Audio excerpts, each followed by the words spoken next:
this dandy little craft project, you will need some bunts.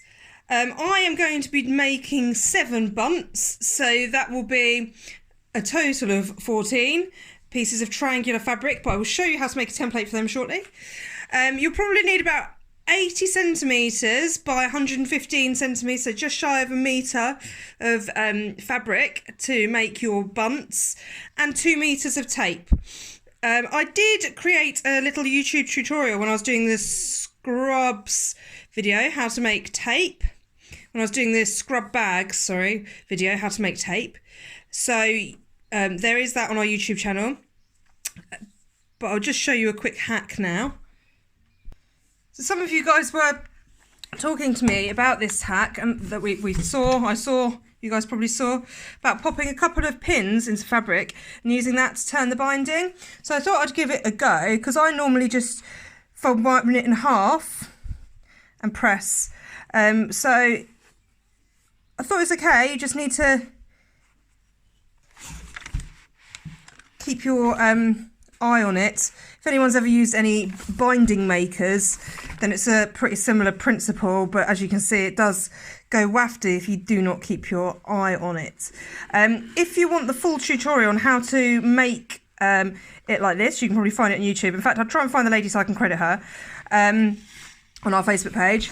And but there is also a different way to make tape, as you can see, this has gone all funny, on our YouTube channel as well, which I will pop in the comments too, whilst I fix this. Thanks for whoever informed me to do this. Okay, so how to make the bunts. So I make a template. You may want your template to be a bit bigger than mine, because of course when we sew this, remember that you're going to sew around it so it will turn up about a centimetre smaller, like that. But I quite like them about that size. But this is how you make a template anyway. So you take a piece of paper, and then I fold it in half so that you make sure that you get a even triangle. I'm only going to make mine 20 centimetres by 20 centimetres. So a piece of paper is fine for that. So I want it to be 20 centimetres by 20 centimetres. So I measure 10 centimetres and then do a mark. Then I measure 20 centimetres down the fold and do a mark. Then I join that up. Whoop. So just for your visual reference, that is what my seam allowance may look like. So that is what my bunt will come out like when it's sewn. So what you could do is draw a triangle and then add on a centimetre, and that would be your seam allowance. So there you go. There's your template. So what I've done is I have torn off a 20 centimetre strip, and then I simply fold it together end to end. You always work on the wrong side, remember, just in case you make a mistake, and then you haven't wasted your fabric. You just got to make sure that these lines match up nice and evenly, and then you fold over again. Make sure you miss out the selvage edge. It might be worth cutting that selvage edge off just so you don't get a row of dots in the middle of your bunt.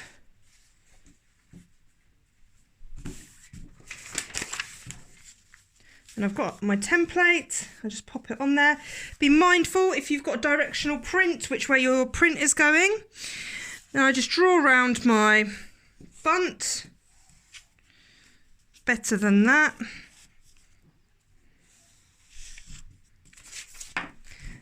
And then I cut it out with my scissors. If you've got a multi-way print, then you'll be able to get another bunt out of the end of this if you're using 115cm fabric. If you're using wider fabric, you may be able to get a bunt out of it even if you're using directional print. So there we go. So then we've got all these lovely, so we should have 4 individual bunts, which will be 2 bunts when they're put together. So 4 triangles. And as I say, this one here, because this print is multi-directional, I'll be able to get another couple out of. Just put my template on again, draw around it. I'm sure you'll be able to draw around your templates a million times better than me. I am trying to rush and I've got a tripod right where my arm would naturally like to go. There we go.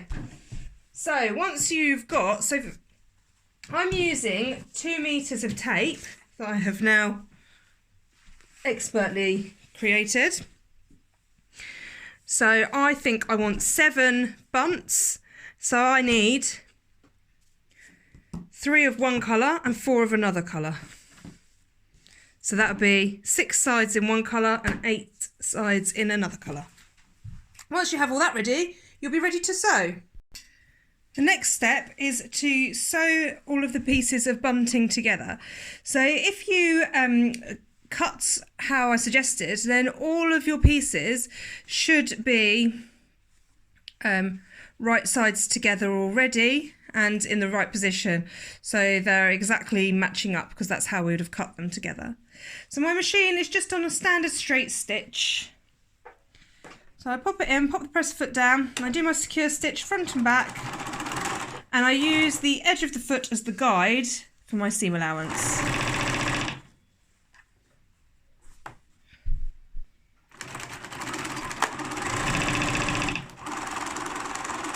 The table's rattling. And when you get to the corner, you stop, and you want your needle to be in the fabric, so then when you lift the foot up, you can just pivot round, and then you carry on sewing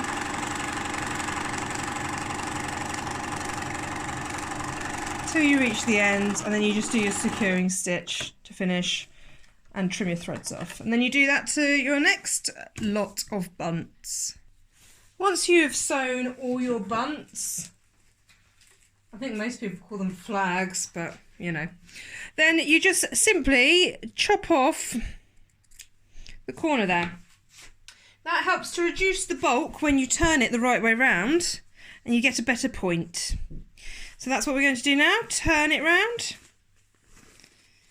And you may find that using something sharp like a knitting needle, which I have here, searching for that, something a bit pointy, and you just kind of ease it out.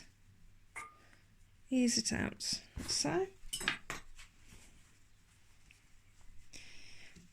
And then have your flag ready like this. When you have all your flags turned, you need to press them. Just so that those seams are nicely in the centre, right on the edge. Helps you make a nice, good quality flag. And then you repeat that for all your other ones. Now that they're all pressed, you may find that some of your seams have kind of come out the top. So you just want to trim those bits off so it's nice and level for when you pop in your tape. So now I think about the placement of my flags. So many other tutorials will just tell you to just go along and leave a certain amount, but I'm going to show you how you can, if you've got a 2 metre piece and your bunts are different sizes to mine because you wanted smaller or bigger, how you can evenly distribute them along a length. So I found the middle, and I'm just going to fold my flag up, my tape over on the middle of my flag.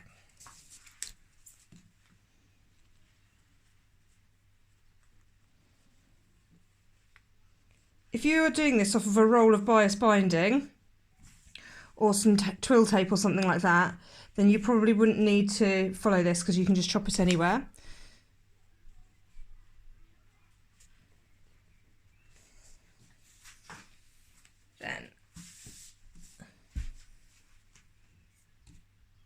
Then you work on 1/2 of your length and you just lay your flags on top, measuring an even amount between them. So I'm going to go with 10 centimetres, another 10 centimetres for the next one, and so on. Remember, you will need a little bit of overhang on your bunting because you will want to be able to tie it up. If you find that once you've done that all along 1/2 that you don't have very much left over, or you don't like the way that looks, you can then just adjust how much. So maybe then think, okay, 5 centimetres. If you're doing it on a roll, then you just put your first button on, leave it 5 centimetres, and then put your next one on, leave it 5 centimetres, put the next one on, or 10 centimetres if you want them to be further apart. Or if you would like them to be really close together, you can put them right next to each other with no gap at all. I've got a pin there, so it's got a centimetre. It's up to you how you do this bit. Once you've pinned all along every bunt and you're happy with how they look, you're ready to sew. My machine is just on a standard straight stitch, so we need to fold this over. So you can either fold it over like this and put the tape back together like that, or you can just fold it over. It depends what kind of tape you've got. So if you've just got cotton twill tape, you'll just fold it over normally. But if you've got a bias tape, there's 2 ways you can do it. You can just fold it over like that, but I find that that can lead to it poking out a little bit and being a little bit messy. So I just open it up, fold it over, and then close it back how it's been pressed. And hopefully it's a little bit less messy. Now, I would normally want to put that in that way round, but because we're going to have the flags, be mindful of the bulk, and you probably want them on the other way. So I'm just going to pop it in kind of the wrong way around to how I'd normally do it. So then you just do your secure stitch, so forwards and backwards, and then off you go. So you want to sew as close to that edge as possible without falling off, but make sure those edges are perfectly together so that you are getting both sides of that tape that you've created. My stitching might seem a bit wobbly. I'm sewing at an angle for the camera. That would be why. Maybe I am just wobbly anyway. Okay, so we come to our first flag, so we can remember to take the pin out.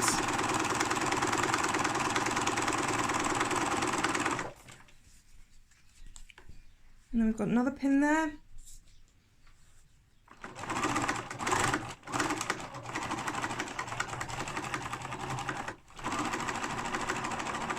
There we go.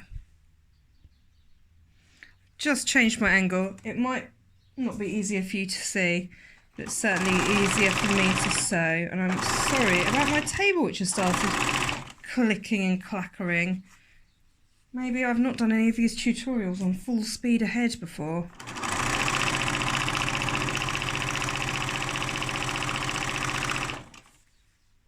As you come towards the end of that tape, remember to open it up again and fold it over so that you get a nice finish.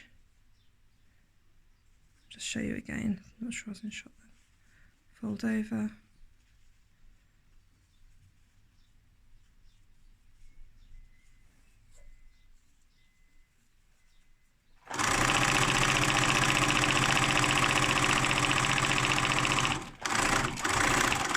And of course your securing stitch. Then trim the threads off both ends. You may want to give it a final press at this point.